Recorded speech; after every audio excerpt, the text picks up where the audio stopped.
Assalamualaikum warahmatullahi wabarakatuh. Perkenalkan, nama saya Ika Sulasri dari Prodi Sistem Informasi dengan NIM 0526938847. Di sini saya akan menjelaskan tugas 1 algoritma dan juga pemrograman. Yang pertama, nomor 1, buatlah rangkuman dengan bahan dan materi algoritma dan dunia pemrograman komputer.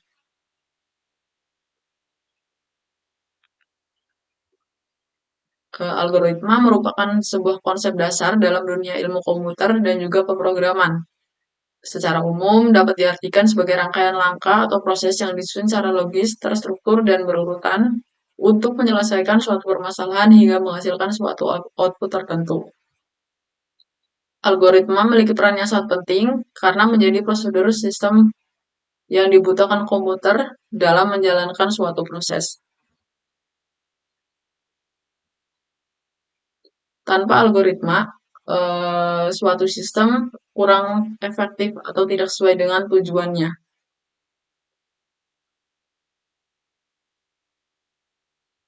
Dalam kehidupan sehari-hari, program komputer digunakan berbagai bidang seperti matematika, komputerisasi, dan ilmu data, baik untuk menyelesaikan masalah sederhana maupun masalah yang kompleks atau sedikit rumit. Algoritma juga menjadi komponen penting ketika seseorang developer sedang mengembangkan program menggunakan bahasa pemrograman ataupun dengan kualitas hasil program yang sangat bergantung pada algoritma yang dia rancang. Oleh karena itu, pemrograman komputer algoritma disusun terlebih dahulu sebagai dasar, kemudian diterjemahkan atau diubah ke dalam bahasa pemrograman yang lain seperti Java ataupun yang lainnya. Karakteristik algoritma yaitu memiliki input dan output, langkah-langkah yang jelas, memiliki batas akhir, dan juga bersifat efektif dan efisien. Algoritma juga harus disusun secara logis, sistematis, dan juga dapat diimplementasikan ke dalam bahan pemrograman.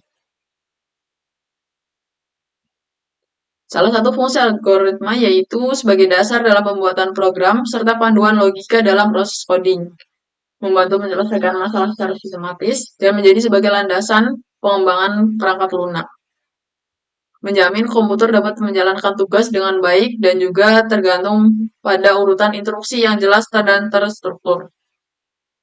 Menyederhanakan program yang kompleks atau rumit menjadi lebih gampang dan efektif ataupun efisien. Memudahkan programmer dan menentukan dalam menemukan dan memperbaiki kesalahan ataupun error, sehingga alurnya lebih jelas dan lebih runtut.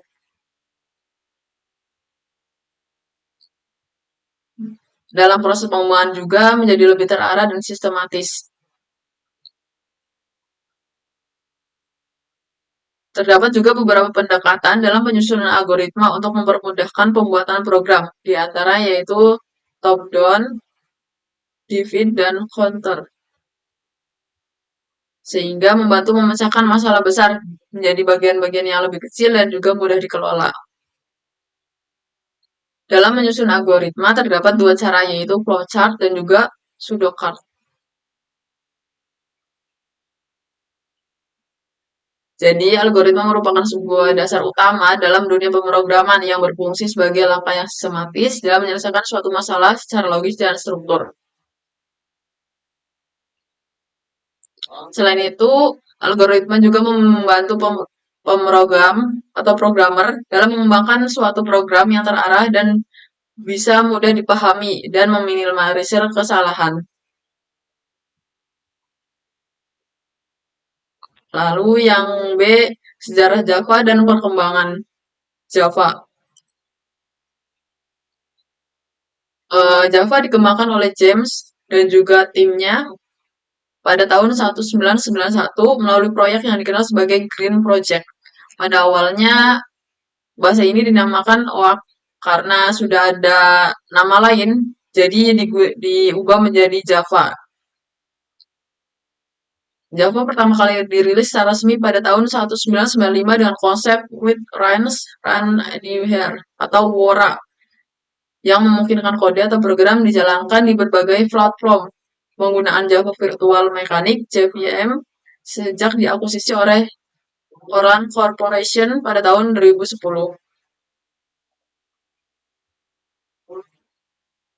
Java juga memiliki beberapa edisi, yaitu Java SE Standard Edition, Java EE Enterprise Edition, dan Java ME Micro Edition yang digunakan sesuai kebutuhan dan perkembangan desktop sampai sistem enterprise berskala besar. Perkembangan Java tadi dari mulai 199 sampai 92 diciptakan oleh James dan developer yaitu Sun dalam proyeknya yang bernama The Green Project. Lalu perilisan awal 1995 sampai 1996. Lalu Java juga pertama dirilis dalam versi 1.AO2. Lalu ada JDK 1.0.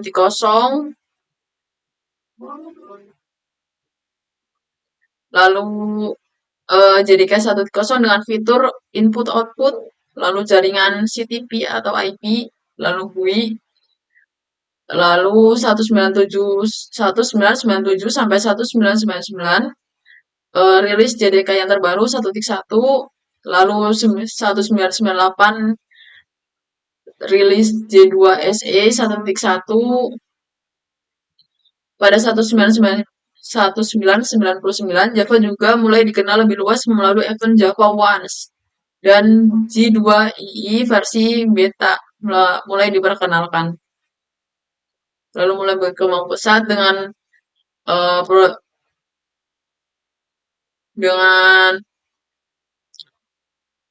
versi terbarunya. Ini juga 2005 sampai 2011 ada Java SE6, Java SE7, lalu mulai populer dengan NetBeans IDE versi 5.0.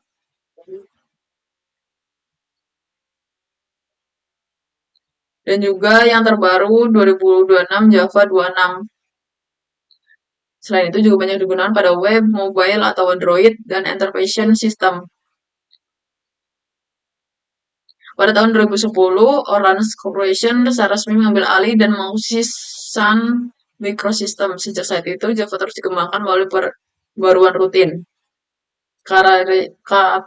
Karakteristik Java, kelebihannya yaitu bahasa pemrograman berbasis OOP yang mudah dikembangkan dalam membuat, mengelola, dan memperluas program atau kode secara terstruktur melalui konsep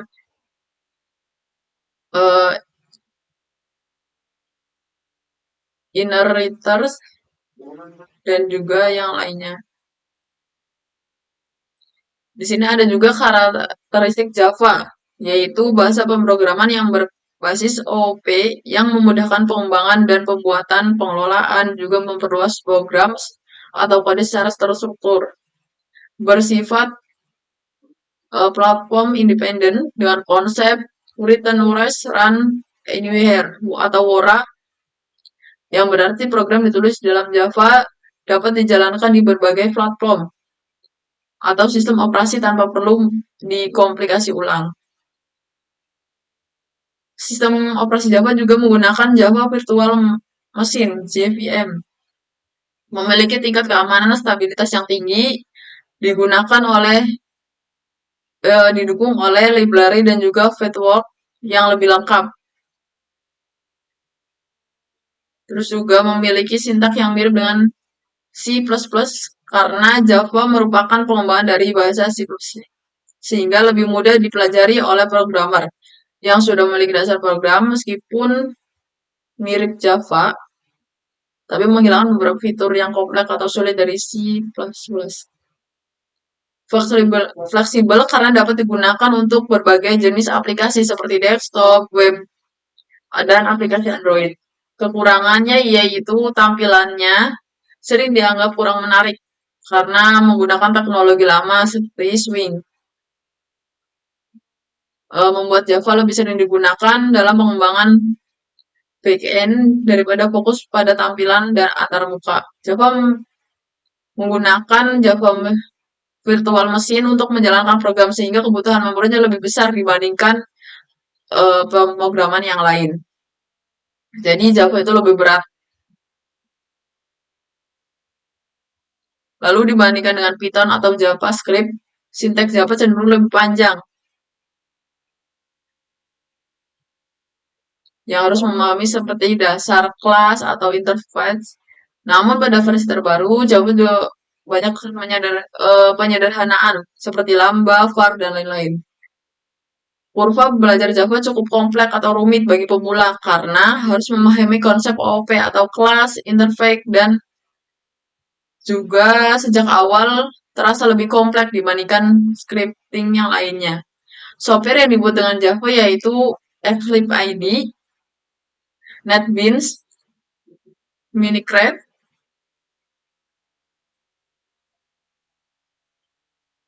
Nah, jadi pemrograman Java mulai dikembangkan oleh James yang terus berinovasi dan berkembang lebih maju dan juga lebih baik lagi.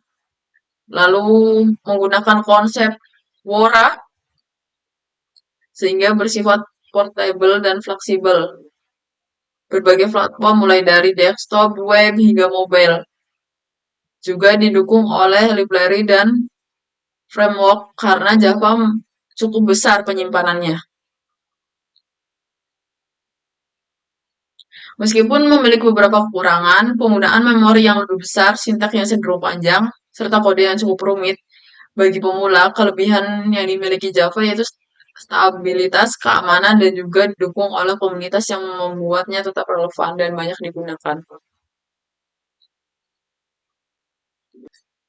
Lalu yang kedua, buatlah algoritma dalam bentuk flowchart dan pseudocode dengan kasus ada sebuah perusahaan dengan 3 golongan karyawan, yaitu golongan A dengan gaji 5 juta, golongan B 6.500.000, dan golongan C gaji 9.500.000. Jika karyawan tersebut lembur, maka mereka dibayar per jam dengan ketentuan sebagai berikut. Karyawan pertama lembur 1 jam, gaji lemburnya 30% dari gaji pokok. Ke lembur 2 jam, 32% dari gaji pokok. Lembur 3 jam, 34% dari gaji pokok. 4 jam, 36% dari gaji pokok, dan lebih dari 5 jam, maka 38% dari gaji pokok. Input pada flowchart dan pseudocode, dan juga jam lembur. Kita sudah buat flowchartnya. Nah, ini di sini ada dari mulai, lalu input golongan, lalu ada golongan A dengan gaji pokok 5 juta, golongan B gaji pokok 6.500.000, dan golongan C dengan gaji pokok 9.500.000. Lalu dengan jam lembur 1 jam 30% dari gaji pokok, 2 jam 32%, 3 jam 34%, 4 jam 36%, dan lebih dari 5 jam itu 38% dari gaji pokok. Total penghasilan sama dengan total gaji pokok plus gaji lembur. Nah, itu nanti jadi total penghasilan di sini selesai.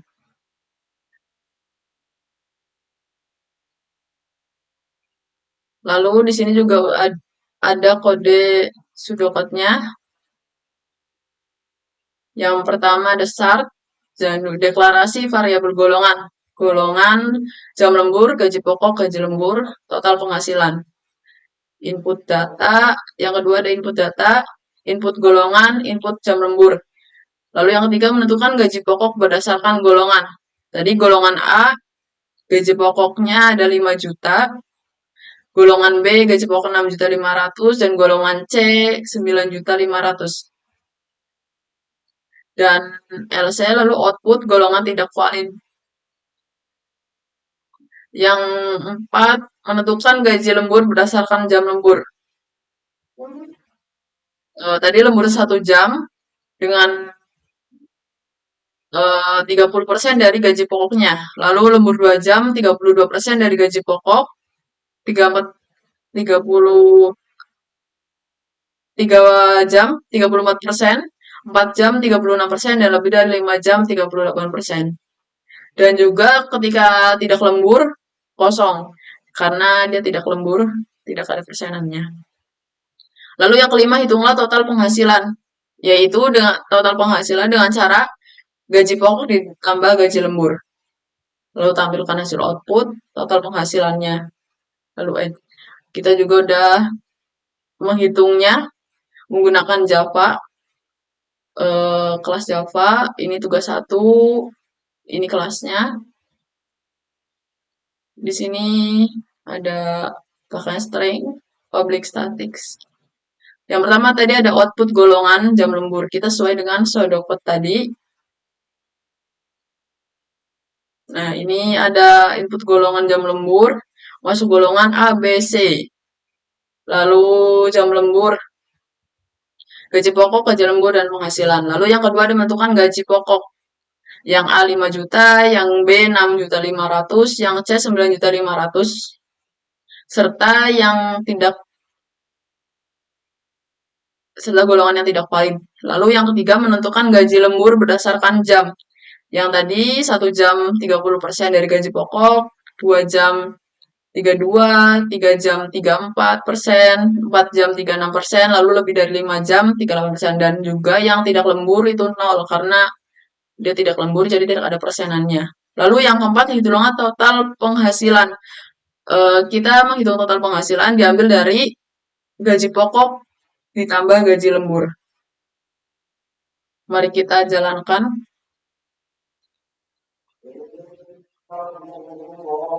Kita coba untuk masukkan golongannya. Kita hitung. Misalkan kita menggunakan golongan A, enter, masukkan jam lemburnya. Tadi kan ada jam lembur 1, 2, sampai lebih dari 5 jam. Kita masukkan 4 jam, enter. Nah, ini gaji pokoknya, karena dia golongan A, ini 5 juta. Nah, ini 5 juta. Lalu lemburnya dia 4 jam. Nah, di sini ada 1.800.000. Jadi totalnya 6.800.000. Lalu kita coba lagi untuk golongan B.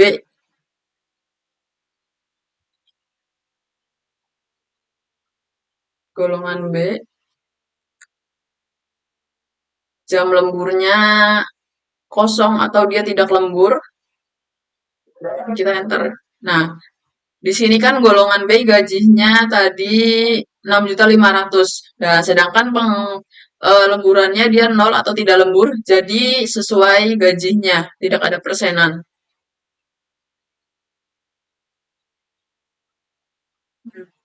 Tadi yang untuk lembur langsung ditambahkan. Kalau ini karena tidak lembur, jadi sesuai gaji yang ada atau gaji pokoknya.